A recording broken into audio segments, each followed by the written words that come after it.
Welcome to promising Tamil today YouTube channel. நம்ம சேனலை subscribe பண்ணிக்கோங்க, கூட பெல் ஐக்கானை கிளிக் பண்ணிக்கோங்க.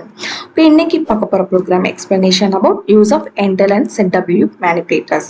ஸோ endl ஓட எக்ஸ்பான்ஷன் வந்து end of the line, setw வந்து set with. ஓகே, ரெண்டுமே சி அவுட் ஆப்ஜெக்ட்ல யூஸ் பண்ண போறோம். சி அவுட்ன்றது அவுட்புட், அதாவது கன்சோல் ஸ்க்ரீன்ல மெசேஜை வந்து ஃபார்மேட் பண்ணி டிஸ்பிளே பண்றதுக்கு. ஸோ ஃபார்மேட்ன்றது எண்டல்ன்றது நியூ லைன் அலோகேட் பண்ணும். செட் வித்ன்றது நம்ம என்ன சைஸ் கொடுக்குறோமோ அத்தனை நம்பர் ஆஃப் காலம்ஸ்க்குள்ள வந்து கொடுக்கக்கூடிய வேல்யூஸை வந்து ஃப்ரம் ரைட் சைட்ல இருந்து நம்மளுக்கு டிஸ்பிளே பண்ணி காட்டும்.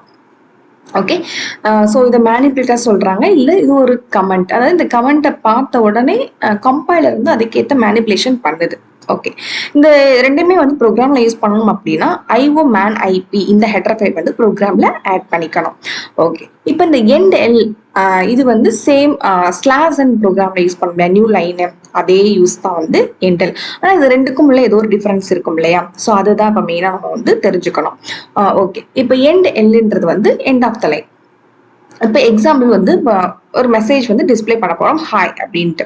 ஹாய்க்கு அப்புறம் endl இருக்கு. ஸோ இந்த ஹாய்ன்றது நம்ம ப்ரோக்ராம்ல கொடுத்து நம்ம கம்பைல் பண்றோம் அப்படின்னா ரன் பண்றதுக்கு, ஸ்க்ரீன்ல டிஸ்பிளே பண்றதுக்கு பஃபர்ல வந்து இருக்கும். ஸோ பஃபர்ல வந்து ஹைச் ஐ அண்ட் endl வந்து கியூல வந்து வரிசையா ஒன்னொன்னா போகும்போது இந்த ஹைச் ஐ இதெல்லாம் வந்து ஸ்க்ரீன்ல பிரிண்ட் ஆகிடும். அதுக்கப்புறம் இந்த ஸ்லாஷன் வந்து என்கவுண்ட், அதாவது அது வந்த உடனே என்ன ஆகுது அப்படின்னா அந்த பஃபர் இருக்கு இல்லையா, அந்த பஃபர் அப்படியே வந்து என்ன ஆகுது அப்படின்னா ரிமூவ் பண்ணிடும், ஃப்ளஷ் பண்ணி விட்டுருது. ஓகே, ஸ்டோர் பண்ணி வச்சுட்டு அந்த டெம்பரரி இருக்கிறது என்ன எரேஸ் ஆயிடுது. இதுதான் வந்து flush the output buffer. So இந்த ஒர்க்கை பண்ணிட்டு தான் ஹாய்க்கு அப்புறம் போயிட்டு அவுட்புட் ஸ்க்ரீன்ல நியூ லைனே அலோகேட் பண்ணணும். இந்த ஒர்க்கை பண்ணுது. ஸோ ஸ்லாஷன்ல இதெல்லாம் கிடையாது. ஜஸ்ட் ஸ்லாஷன் பார்த்த உடனே ஒரு நியூ லைன் அலோகேட் பண்ணணும். இந்த ஒர்க், இந்த பஃபர் ஒர்க்லாம் பண்ணாது. ஓகே, ஃப்ளஷ் த பஃபர் இந்த ஒர்க்கே பண்ணாது.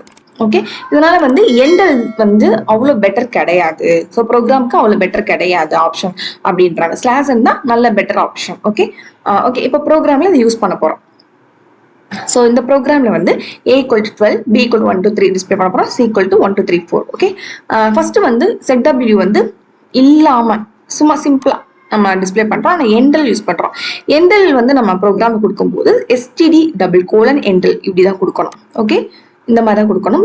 இதுல கொட்டேஷன் தேவை கிடையாது. ஸோ அதுக்கப்புறம் setw with using setw use பண்றோம் அப்படின்னா இதுமே std standard std::setw and open close number of column size கொடுக்கணும். 7 கொடுத்து நம்பர் ஆஃப் காலம் வந்து 7 காலம் வந்து அலோகேட் ஆகும். ஓகே, அதுக்கப்புறம் இங்கேயுமே நம்ம வந்து நியூ லைன் அலோகேட் பண்றதுக்கு endl கொடுத்துருக்கோம். ஸோ இதை வந்து நம்ம சேவ் பண்றோம். அண்ட் கண்ட்ரோல் F9 கொடுத்தீங்கன்னா பில்ட் ஆகும்.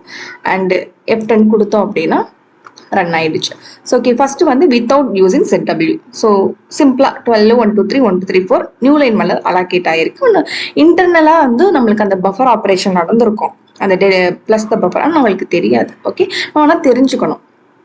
ஸோ செகண்ட் வந்து with using setw function. So இதில் வந்து நம்பர் ஆஃப் காலம் 7 கொடுத்தோம் இல்லையா? ஸோ 7 காலம்ல வந்து ரைட் சைட்ல இருந்து நம்மளுக்கு ஃபில் ஆயிருக்கு. அதனாலதான் லாஸ்டா வந்து 12 இருக்கு. அது மாதிரி செகண்ட் நியூ லைன்ல 7ல லாஸ்ட்ல இருந்து ஃபில் ஆயிருக்கு. ஸோ 1 2 3 வந்து அந்த வித்தின் த 7க்குள்ளேயே ஃபில் ஆயிருக்கு. அது மாதிரி 1 2 3 4 வந்து டிஸ்பிளே ஆயிருக்கு. ஸோ இந்த ஃபங்க்ஷன், இந்த ரெண்டு ஃபங்க்ஷனோட மெயின் யூஸ்மே அந்த அவுட்புட் ஸ்க்ரீன்ல ஒரு நியூவா ஒரு லைனை கிரியேட் பண்றதுக்கும் டிஸ்பிளே அந்த ப்ரெசன்ஸ் ஆஃப் டிஸ்பிளே தான். ஓகே, அந்த ஃபார்மேட் பண்றதுக்கு தான் இதனுடைய யூசேஜ். Thank you so much.